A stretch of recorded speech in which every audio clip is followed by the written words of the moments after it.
오늘 본문 신명기 말씀은 저들이 잘 아는 모세오경의 마지막 부분입니다. 신명기는 신앙교육에 아주 참으로 유익한 내용으로 가득 차 있는데요. 이집트에서 나온 이스라엘 백성들이 이제 가나안 땅에 들어가기 전에 모세가 다시 한번 이제 신앙교육을 시키게 됩니다. 가데스 바네아에서 불순종했던 9세대, 출애굽의 세대는 모두 죽었습니다. 이제는 신세대, 만나 세대에게 이제 젖과 꿀이 흐르는 땅을 눈앞에 두고서 다시 한번 율법을 설명합니다. 다시 한번 율법을 설명한다. 그래서 신명기를 듀트로노미 이렇게 불러요. 듀트로 하는 것은 두 번째, 다시라는 뜻이고, 노미는 법규 혹은 규범 이런 뜻을 말합니다. 첫 번째는 시내산에서 출애굽 세대에게, 그리고 두 번째는 지금 느보산에서 만나 세대에게 말씀을 교육하고 있습니다. 특히 오늘 보면 신명기 6장 말씀은 기독교 신앙 교육의 핵심을 정리해 놨어요.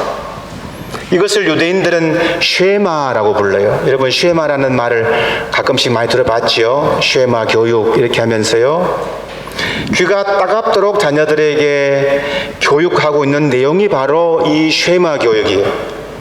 그리고 그 핵심이 무엇입니까? 오늘 저희들 본문의 4절, 5절 말씀인데요. 한번 보실까요? 이스라엘아 들으라, 우리 하나님 여호와는 오직 유일한 여호와시니 너는 마음을 다하고 뜻을 다하고 힘을 다하여 내 하나님 여호와를 사랑하라. 아멘. 철저한 신앙 교육을 말합니다.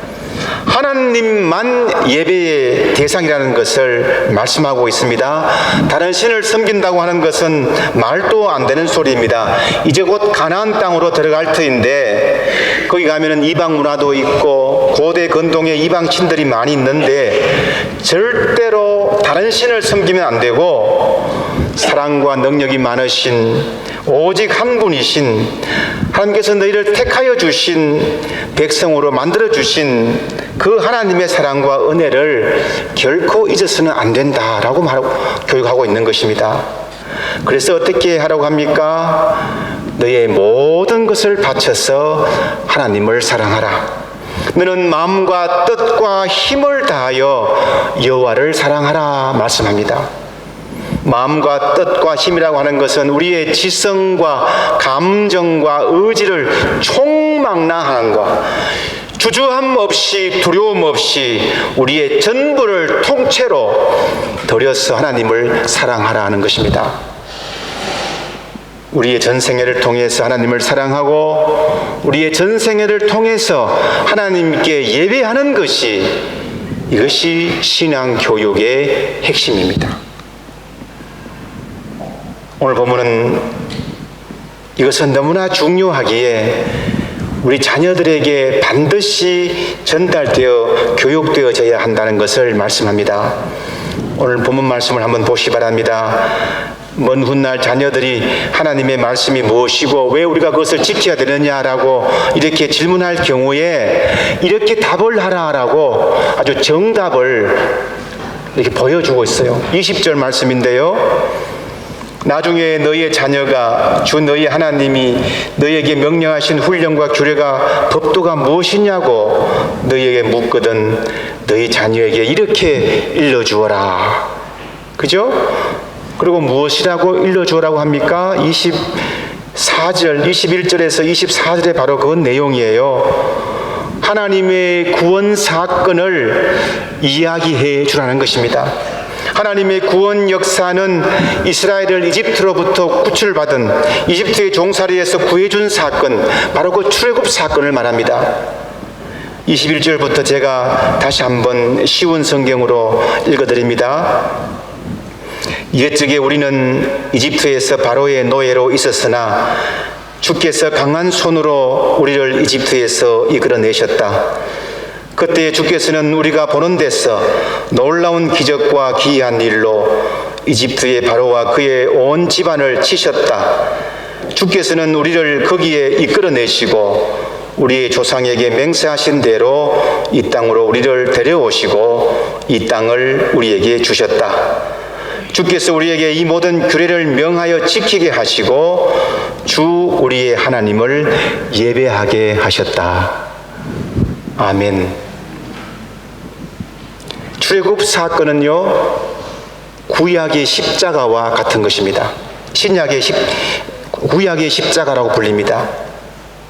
이집트에서 구원해 주신 하나님의 은혜를 잊지 말고 반드시 기억하라고 말씀합니다. 뿐만 아니라 하나님의 말씀을 지키고 그 말씀대로 살 때에 복이 있다라고 말씀하고 있어요.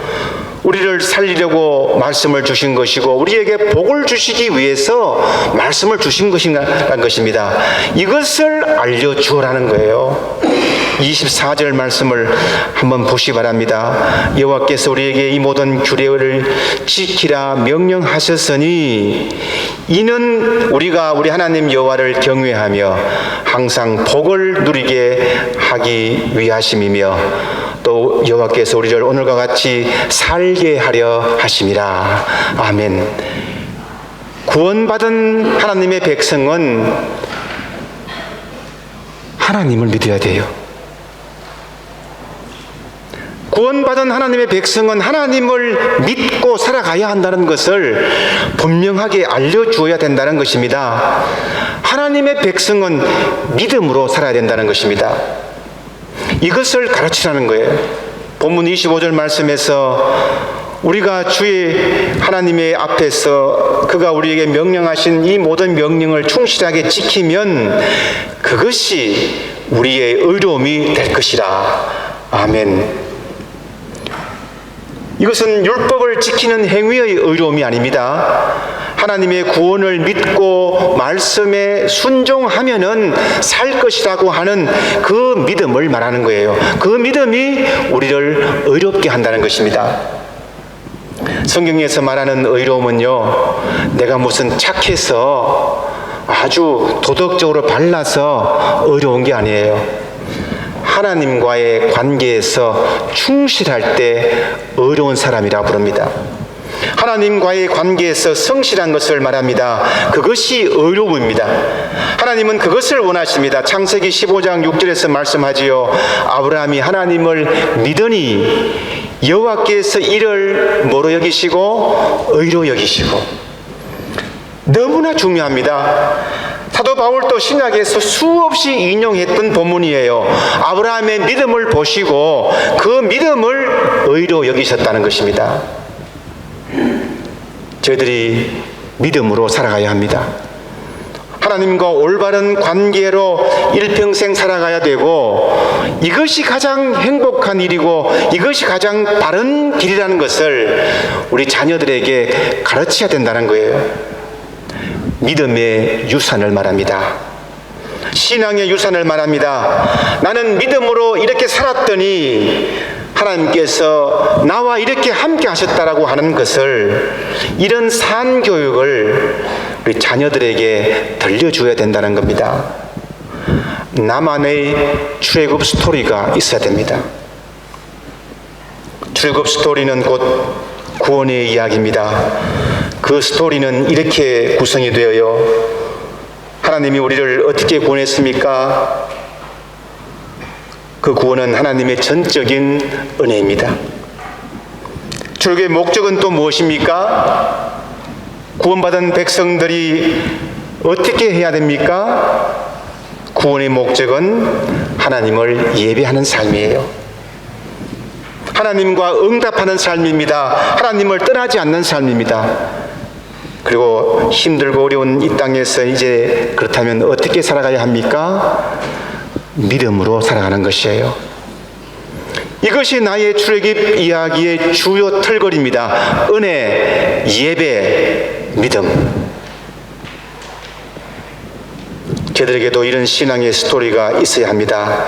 자녀들에게 물려줄 믿음의 이야기가 있어야 합니다. 자녀들이 아빠, 엄마, 우리가 왜 교회 가야 돼? 이렇게 물으면 무엇이라고 답해 줄까요? 엄마, 아빠, 우리가 슬로바키아에서 왜 이렇게 힘들게 슬로바키아에 있어야 돼? 무엇을 답해줘야 하겠습니까? 힘들었을 때 엄마, 아빠는 어떻게 해서? 그러면 어떻게 우리가 답을 해야 하겠습니까? 우리의 출애굽의 이야기 보따리를 들려주어야 합니다.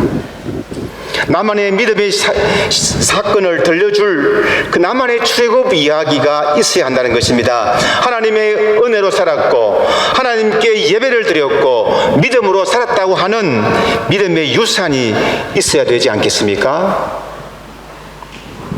이스라엘 백성들이 홍해를 건너가서 가나안 땅에 도착을 했듯이 저희들도 대륙을 넘어서 이곳 슬로바키아로, 헝가리로, 유럽으로 왔습니다. 지금까지 잘 살게 되었고 먹고 살게 하셨고 아이들 교육도 하게 해 주셨습니다. 어찌 잘 될 때만 있었겠습니까? 힘들 때, 어려울 때도 참 많이 있었습니다. 하지만 뒤돌아보면 그때도 하나님께서는 우리 가정을, 우리 자녀들을, 내 사업을, 직장을 지키고 인도해 주셨습니다. 그럼 우리는 어떤 이야기를 만들어내야 하겠습니까? 어떤 신앙의 간증을 만들어내야 하겠습니까? 자녀들이 물으면 대답할 수 있고 우리 가정의 평생에 나누면서 신앙 유산으로 자자손손 물려줄 신앙의 이야기를 만들어야 하지 않겠습니까? 우리 사랑하는 자녀들도 마찬가지입니다. 하나님의 말씀과 믿음으로 살아가야 합니다. 나름대로 공부도 해야 하고 또 출세를 하기 위해서는 스펙도 필요하지요. 그러나 그 스펙 중에 가장 중요한 스펙은 신앙의 스펙입니다. 이것에 대해서 내가 바로 서 있어야 된다, 믿음 안에서 내가 바로 서 있어야 된다 하는 것이 굉장히 중요하고, 이 믿음이 서 있지 않으면 다른 것이 빛이 나지 않아요. 신앙의 스펙이 없으면 다른 것이 빛이 나지 않습니다. 우리 인생은요, 하나님께서 길을 열어주셔야 돼요. 어떤 사람은 공부도 잘하는데 잘 풀릴 것 같은데 그렇지 못한 사람이 들어있습니다. 어떤 사람은 그렇게 뛰어나지도 않는데도 시험만 치면 턱턱 붙는 사람이 있습니다. 하나님께서 도와주셔야 돼요. 하나님께서 길을 열어주셔야 됩니다. 그렇게 내가 쌓은 노력이 헛되지 않으려면 믿음으로 살아야 되는 거예요. 하나님의 말씀이라면 무조건 순종하는 버릇을 일찍부터 길러야 합니다. 이스라엘아 들으라. 쉐마 교육의 본질은 듣는 것이에요. 잘 들어야 합니다. 말씀을 잘 듣는 것은 순종을 말합니다. 지금 저희들 모두에게는 이 시간, 슬로바키아 시간이 귀중한 시간이에요. 어떤 시간입니까? 믿음의 스토리를 만들어내는 시간이고 믿음의 유산을 만들어내는 기간들입니다. 사랑하는 성도 여러분, 저희들의 출애굽 이야기는 무엇입니까? 내가 남겨줄 신앙의 유산은 무엇입니까? 우리 가정의 신앙의 유산은 무엇입니까? 하나님의 은혜, 하나님께 예배드리는 삶, 믿음으로 살아가는 삶을 소재로 해서 아름답고 감동적인 신앙의 스토리를 우리 한번 만들어 보시지 않으시겠습니까? 기도하겠습니다. 사랑이 많으신 하나님 아버지, 은혜를 감사를 드립니다. 5월 가정의 달을 맞이해서 우리 가정의 믿음, 또 우리 자신의 믿음을 생각해 하시고 하나님께서 우리를 이쪽으로, 이곳으로 인도해 주셨던 그 구원의 은혜를 생각하며 우리의 자신의 구원의 스토리, 출애굽의 이야기를 만들어서 이 아름답고 귀중한 값진 신앙의 유산을 자자손손 물릴 수 있는 믿음의 귀한 인물들로, 믿음의 가정들로, 믿음의 자녀들로 인도해 주시옵소서. 예수님의 이름으로 기도드리옵나이다. 아멘.